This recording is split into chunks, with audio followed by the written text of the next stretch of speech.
ఇప్పుడు అర్ధకటి చక్రాసన ఎలా చేయాలో చూద్దాము. దానికోసం మనం ప్రారంభ స్థితి అనేది తాడాసన నుంచి స్టార్ట్ చేయాల్సి ఉంటుంది. తాడాసనలో 2 పాదాలు కూడా జాయింట్ చేసి ఉంచుకోండి. నీస్ 2 కూడా దగ్గరగా ఉండే విధంగా చూసుకోండి.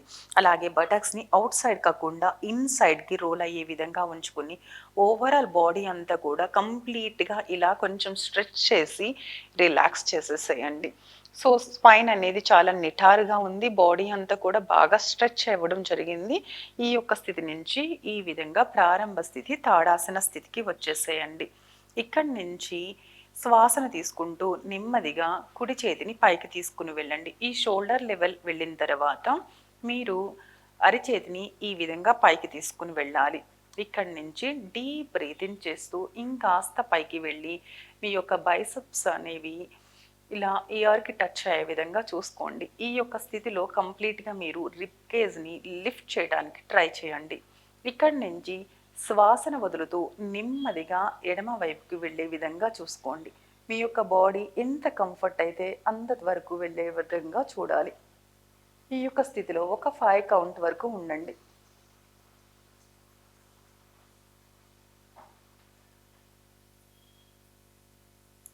శ్వాసను తీసుకుంటూ నెమ్మదిగా పైకి, శ్వాసను వదులుతూ చేతిని డౌన్కి ఉంచేసుకోండి.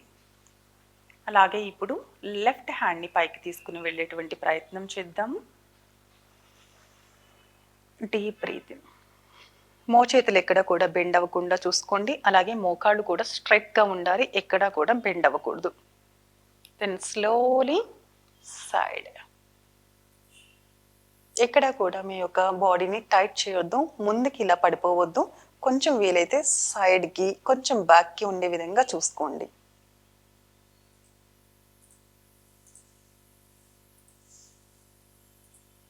శ్వాస తీసుకుంటూ పైకి, దెన్ రిలాక్స్.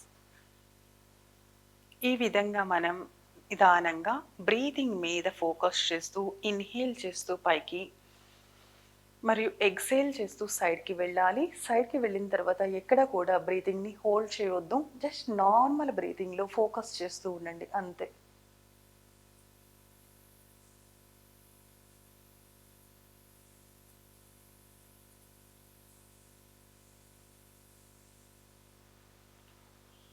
ఎవరికైతే బాడీ బ్యాలెన్స్ అవ్వట్లేదు, చేయడం చాలా కష్టంగా ఉంది అన్నటువంటి వాళ్ళు పాదాల మధ్యన 1 ఫీట్ డిస్టెన్స్ని తీసుకోండి. అంటే షోల్డర్ లెవెల్లో ఉంచుకుని చేసుకోవచ్చు ఇనీషియల్ స్టేజ్లో. లెఫ్ట్ హ్యాండ్ ఇన్హేల్ చేస్తూ పైకి తీసుకుని వెళ్ళి దెన్ స్లోలీ సైడ్.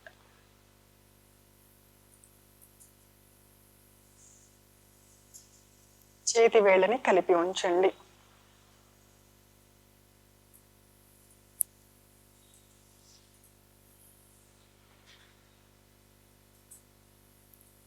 ఈ విధంగా మీరు ఒక 15 దగ్గర నుంచి 30 వరకు చేసుకోవచ్చు. ఎక్కువగా అంటే ఒబైస్ ఉన్నారు అనేసి అంటే కనుక ఈ సాధన ఇంకొంచెం ఎక్కువగా రిపీటెడ్గా చేసుకోవాల్సి ఉంటుంది. ఒక 5 కౌంట్స్ చేసుకుని కాస్తంత బ్రేక్ ఇచ్చుకోండి, మళ్ళీ 5 కౌంట్స్ చేసుకోండి. ఇలా మీరు నెమ్మదిగా కౌంట్ని ఇంక్రీజ్ చేసుకుంటూ వెళ్తే కనుక చాలా తొందరగా రిజల్ట్ అనేది ఉంటుంది. మనం చూస్తే బెల్లీ ఫ్యాట్ కన్నా కానీ సైడ్ ఫ్యాట్ అనేది చాలా ఈజీగా తగ్గుతుంది. ఇది చాలామందికి అవుట్ సైడ్కి వచ్చేసి ఉంటుంది. ఈ ఫ్యాట్ని చాలా ఈజీగా కరిగించుకోవచ్చు. ఇక్కడ ఉన్నటువంటి ఫ్యాట్ మాత్రమే కాస్తంత స్కిన్ అనేది టైట్ అవ్వడానికి, రిపేర్ చేసుకోవడానికి టైం అనేది పడుతుంది. కానీ రెగ్యులర్గా మీరు ప్రాక్టీస్ చేస్తూ ఉంటే కనుక పిల్లలు పుట్టిన తర్వాత నా స్టమక్ తగ్గదేమో, లూజ్ అయిపోయిందేమో స్కిన్ అనేసి అలా వదిలేసేయొద్దు. ప్రాక్టీస్ అనేది రెగ్యులర్ చేస్తూ ఉండండి. ఈ రిజల్ట్ అనేది మీకు కనిపించినప్పుడు మీరు ఎక్కడ కూడా స్టాప్ చేయకోకుండా చేసుకోవడం అనేది జరుగుతుంది. అనవసరంగా హెల్త్ ఇష్యూస్ని తెచ్చుకోవడం కన్నా ప్రాక్టీస్ చేస్తూ ఉంటే కనుక మనకి రిజల్ట్ అద్భుతంగా కనిపిస్తున్నప్పుడు మనకి వేసుకున్నటువంటి డ్రెస్ అందంగా కనిపిస్తుంది, కాన్ఫిడెన్స్ లెవెల్ అనేది ఇంక్రీజ్ అవుతాయి కదా. సో దట్ రెగ్యులర్ సాధన ఖచ్చితంగా చేసి తీరాలి. అలాగే నెక్స్ట్ ఆసన అనేది చెప్పాను నేను మీకు. ఈ నెక్స్ట్ ఆసనాలో కటి చక్రాసన. ఈ కటి చక్రాసనలో కనుక 2 కాళ్ళ మధ్యన ఈ విధంగా కొంచెం గ్యాప్ తీసుకోండి. మీరు ఈ గ్యాప్ ఎంత ఉండాలి అంటే మీ పొడుగుని బట్టి తీసుకోవచ్చు. ఇది ఖచ్చితంగా ఒక 2 ఫీట్స్ డిస్టెన్స్ దగ్గర నుంచి 3 ఫీట్స్ డిస్టెన్స్ వరకు కూడా మీరు తీసుకోవచ్చు. 2 చేతులని కూడా శ్వాస తీసుకుంటూ ఇలా షోల్డర్ లెవెల్లోకి తీసుకుని వచ్చేసేయండి.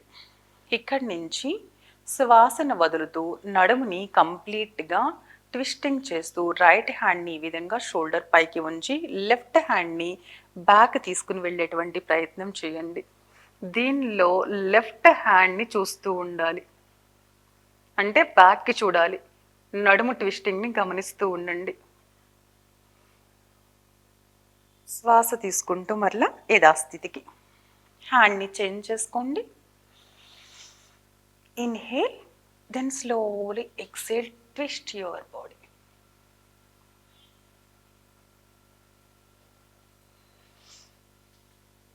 Inhale, then slowly change your hand.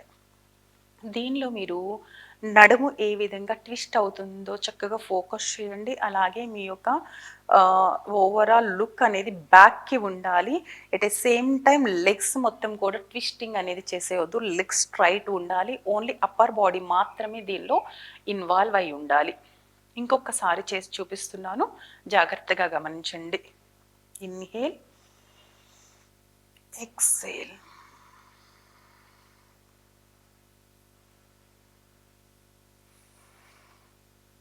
Breath in and out.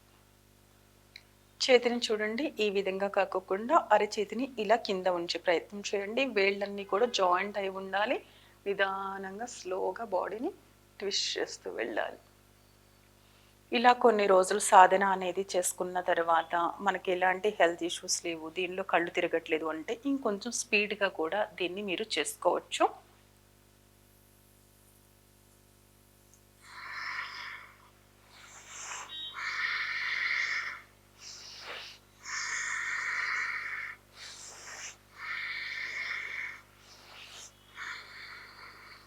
ఈ విధంగా మీ యొక్క సాధనని స్లోగా డే బై డే ఇంక్రీజ్ చేసుకుంటూ వెళ్ళాల్సి ఉంటుంది.